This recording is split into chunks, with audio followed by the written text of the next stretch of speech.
pessoal, bom dia, boa tarde, boa noite no seu horário que vocês estarão assistindo essa videoaula daqui, tá? Mas essa nossa videoaula é sobre a relação dose e efeito, tá? Dos fármacos que serão abordados no capítulo de hoje, tá? Dessa forma, tá? Nós começamos a aula da seguinte maneira, dizendo a vocês que quando se estuda a questão da dose, nós temos que entender que essa dose ela faz parte de um termo maior, que é a posologia. Então, ela é definida, essa posologia aqui, como o estudo da dose, aonde essa dose ela pode ser uma dose suficiente para produzir um efeito farmacológico, ou também pode ser uma dose que ela pode ser nunca excessiva, ou seja, que ela nunca poderá exceder a ela. Por quê? Porque ela pode causar ou um efeito, uma sobrecarga no efeito farmacológico, ou ela pode causar também o que até uma própria inibição de um efeito farmacológico. Desta forma, a dose ela tem que ser entendida, ela tem que ser definida, tá? Como aquela que deve ser suficiente, ou seja, aquela que tem que ser necessária para produzir um efeito terapêutico sobre o indivíduo, tá? E essa dose ela tem que ser o que? Uma dose desejada, ou seja, um efeito terapêutico desejado e ótimo, aonde, tá? A quantidade administrada do fármaco, tá? Ela tem que ser necessária, tá, para a produção desse efeito terapêutico, como nós já conversamos, como também ela tem que ser, ela tem que apresentar, ela não pode produzir efeitos adversos, ou seja, ela tem que produzir um mínimo de efeitos adversos, tá, no indivíduo que irá ser submetido a esta dose. Desta forma, tá, nós avaliamos a dose através de uma curva de Gauss, aonde nós interpretamos os valores das suas médias. Isto porque, tá? Se a gente for pegar essa figura onde ela representa uma curva de Gauss, nós verificamos que na relação número de indivíduos, tá, pelo aumento crescente do grau de resposta, nós observamos que dentro dessa curva de Gauss há diversas características de indivíduos. Eu posso ter indivíduos que podem ser resistentes a poucos efeitos, eu posso ter nessa margem daqui a maioria dos indivíduos que responde a um efeito médio, ou eu posso ter indivíduos sensíveis, ou seja, abaixo aqui, que são sensíveis a este efeito. Tá? E dessa forma, eles poderão o quê? Responder a essa mesma dose ou não a esta mesma dose quando submetidos a uma terapia. Desta forma, a primeira dose que a gente vai conversar com vocês é a dose média. A dose média ela é definida como a dose em que o paciente inicia um tratamento farmacológico, e ela pode ser mantida ou pode ser também o que modificada. Isso vai de acordo com o que? Isso vai de acordo com a resposta que o paciente terá sobre ela. Além disso, tá? Nós também temos, além dessa dose média, o que nós chamamos de dose aplicada, que diferentemente da dose média, essa dose aplicada ela visa o que? Avaliar a concentração do fármaco nas suas biofases, seja ela tópica ou sistêmica. Tá? Aonde ela pode o quê? Aonde ela pode levar a efeitos, tá, sobre o sistema ou sobre uma região localizada do corpo. Além disso, esse próprio efeito ou sistêmico tópico, ela pode levar a uma ação estimuladora ou uma ação depressora, tá? E a concentração que está sendo administrada no indivíduo, tá, já é administrada através de uma dose adequada. Só que, além de ter tudo isso que eu acabei de falar para vocês, nós observamos que na dose aplicada, tá, quando a presença e o aparecimento principalmente de reações adversas, nós podemos, na dose aplicada, o que? Nós podemos alterar essa dose ou suspender a dose para que o efeito cesse. Um exemplo são o que? O uso dos antibióticos, que em determinadas doses, principalmente em doses corretas, nós podemos verificar o que? Nós podemos observar que essa dose aplicada, essa dose correta, ela pode o que? Ela pode determinar a concentração do fármaco, ela pode atuar também em provas bacteriológicas aqui para a atividade de certos tipos de antibióticos, como também ela pode visualizar e identificar alterações bioquímicas, como, por exemplo, diminuição de leucócitos no leucograma. Além disso, nós temos também a dose oficial. Na dose oficial, ela é definida como um tipo de dose na qual o fármaco ele é registrado na sua literatura. Por isso que ela também é chamada de dose usual. Isto porque é nessa dose usual onde nós vamos observar que os efeitos terapêuticos, os efeitos farmacológicos esperados, aonde elas estão relacionadas com o quê? Com o quadro clínico do indivíduo durante uma terapia ou quadro clínico de determinadas patologias que esse indivíduo irá apresentar. Além disso, a dose usual ou também dose correta, ela vai de acordo com algumas características do indivíduo, como por exemplo o peso, a idade do indivíduo, as condições do paciente, a resposta ao tratamento que esse paciente irá fazer, a sensibilidade que esse paciente irá apresentar ou não, a tolerância em relação às doses ou à dose determinada e até o próprio antagonismo ou sinergismo que pode vir a surgir pelo uso dessa dose usual. A vantagem de se fazer essa dose usual é no estabelecimento de uma dose terapêutica constante, diferente do que a gente viu nas outras. Além disso, ela também apresenta uma desvantagem no seu uso, que se diz o quê? Que quanto maiores forem as doses usuais, ou seja, quanto maior for a dose administrada nesse fármaco, administrar desse fármaco no indivíduo, maior o risco de produzir toxicidade. E quanto menor forem as doses produzidas, o indivíduo pode não apresentar nenhum efeito terapêutico. Além disso, nós temos a dose inicial mínima, ou seja, é a menor quantidade do fármaco a ser administrada e a produzir um efeito terapêutico. Aqui pode haver o desenvolvimento de doses toleradas e não há presença de produção de efeitos tóxicos. É diferente daqui da dose letal, que é a menor quantidade do fármaco capaz de produzir um efeito nocivo, e ele pode ser avaliado e detectado através dos estudos de DL50. Além disso, nós temos também a dose terapêutica ou eficaz, que ela está entre a dose terapêutica mínima e a dose máxima, ou seja, é a faixa terapêutica em que o indivíduo irá apresentar um efeito farmacológico. E nós temos a dose tóxica, que a quantidade é aquela dose capaz de produzir qualquer tipo de perturbação ou alteração na função biológica ou celular do nosso organismo.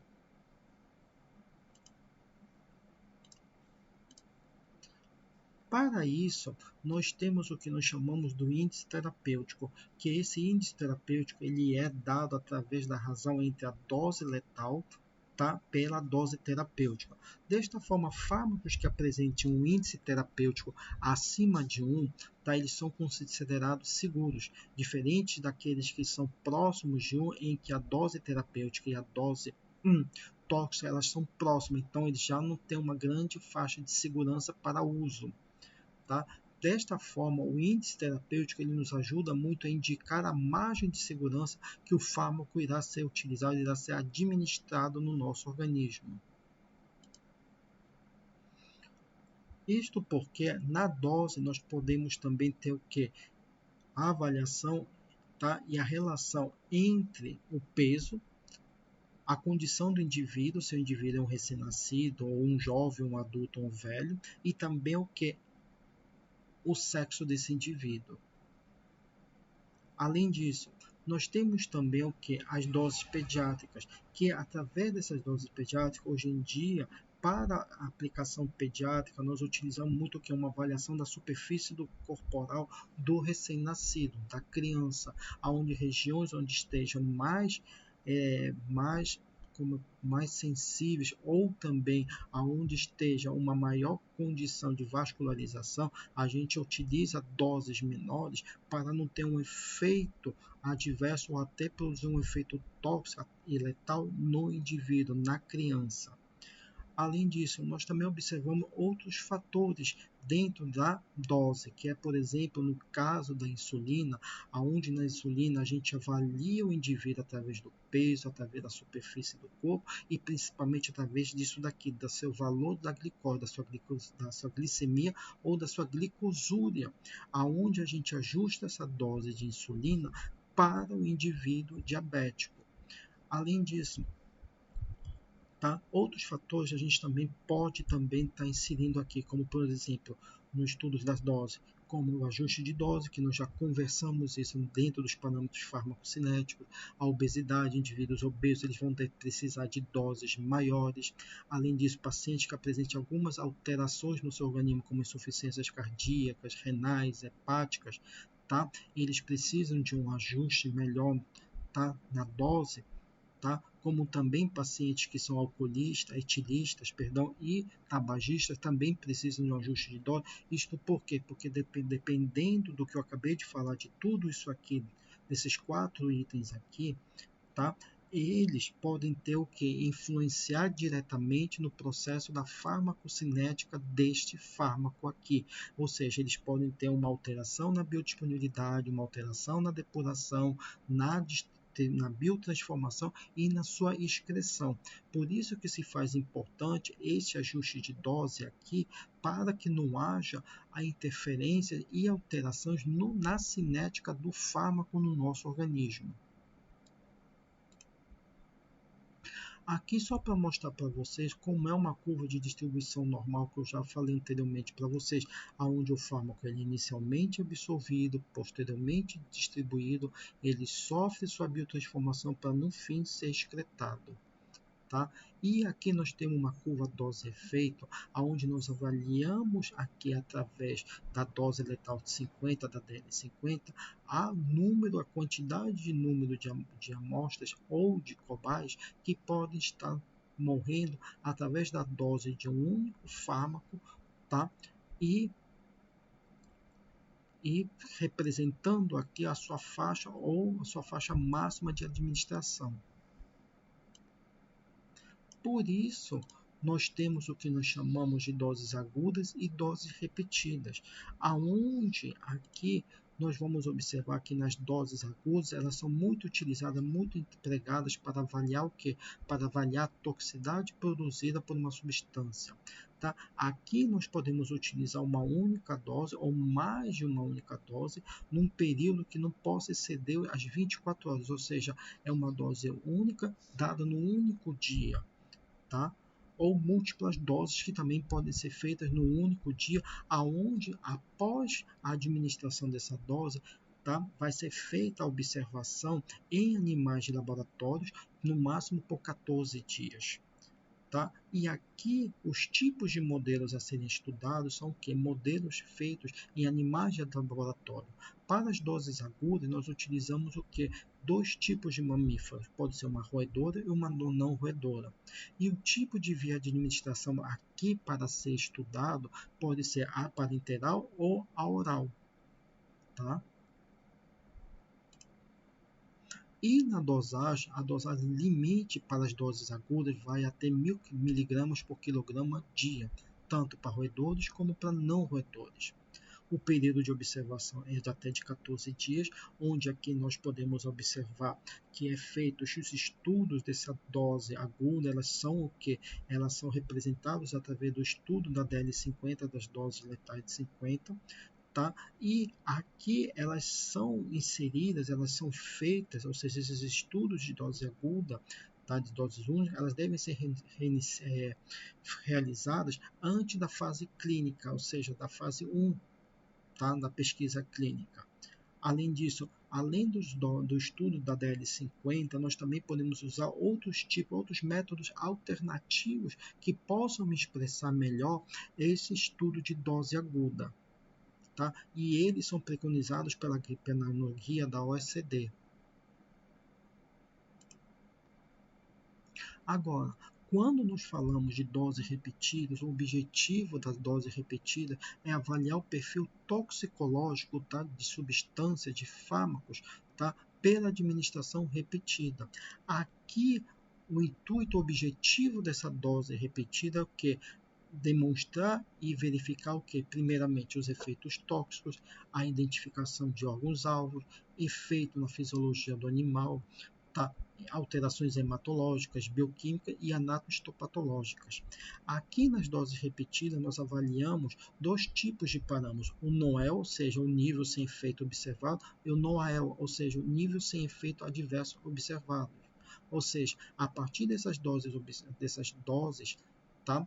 Dessas doses repetidas que nós administramos nesses animais, nos animais de laboratório, eu começo a observar se há um efeito observável, ou seja, se há algum efeito a ser levado em consideração e se há um efeito um efeito adverso ou não aqui, tá? Nós utilizamos dois tipos de modelos animais aqui, modelos de mamífero, que pode ser tá, incluindo uma espécie roedora ou não roedora, e aqui nós avaliamos também o que? A farmacocinética, a farmacodinâmica e a biodisponibilidade do que? Da substância teste. Além disso, na via de administração, nós temos que utilizar a via de administração que será utilizada aqui pelo ser humano. Por isso que na dosagem, tá, nós utilizamos a partir de dose, a partir de concentrações já predeterminadas que foram utilizadas e foram empregadas nos estudos de dose aguda, de toxicidade aguda. Tá? Nós utilizamos 3 tipos de doses, sendo que nós pegamos a mais alta, aonde nós observamos se há ou não a presença de efeitos tóxicos observáveis, tá? Aonde esses efeitos tóxicos eles não podem ocasionar, não podem acarretar aqui nem morte e nem injúria ao animal, tá? E a dose limite aqui para as doses repetidas é até de 1 para 1000 mg por quilograma por dia, tanto em roedores como em não roedores. Aqui é o tempo de duração, nesse quadro eu mostro para vocês o tempo de duração dos estudos de toxicidade de doses repetidas que a gente observa, que é o período de intervenção na pesquisa clínica, seja até 2 semanas ou entre 2 a 6 meses, tá? Onde em roedores ela se faz até 2 semanas, tendo a mesma duração na pesquisa clínica, e para não roedores a mesma coisa. Tá? E os parâmetros que são utilizados para avaliar essas doses repetidas, tá? Nós avaliamos, no caso dos roedores, mortalidade, sinais clínicos, tá? Aonde esses sinais clínicos vão desde a avaliação comportamental até variações, tá? No peso, no consumo de alimento, de água, como também de alterações de algumas patologias hematológicas ou bioquímicas que possam vir a ocorrer, também a duração e a reversibilidade da toxicidade apresentada por essas doses repetidas, tá? E investigações anatohistopatológicas. Já nos não roedores, tá? Nós também fazemos estudos de mortalidade e de sinais clínicos, incluindo aqui algumas alterações comportamentais, como também variação de peso corporal e consumo de alimentos. Só que aqui a gente já faz um estudo, além nós também fazemos estudos aqui, tá? A gente faz estudos similares ao que foram feitos nos estudos dos roedores. Tá? Acrescentando aqui no caso dos não roedores, a gente já faz um estudo melhor aqui de oftalmológico, tá? Para ver se houve alguma alteração, tá? Na função ocular, na visão do animal aqui. Bem, pessoal, do que eu tinha que falar para vocês de dose, em relação a dose-efeito, de doses agudas e repetidas, é isso que eu tinha que conversar com vocês, tá bom?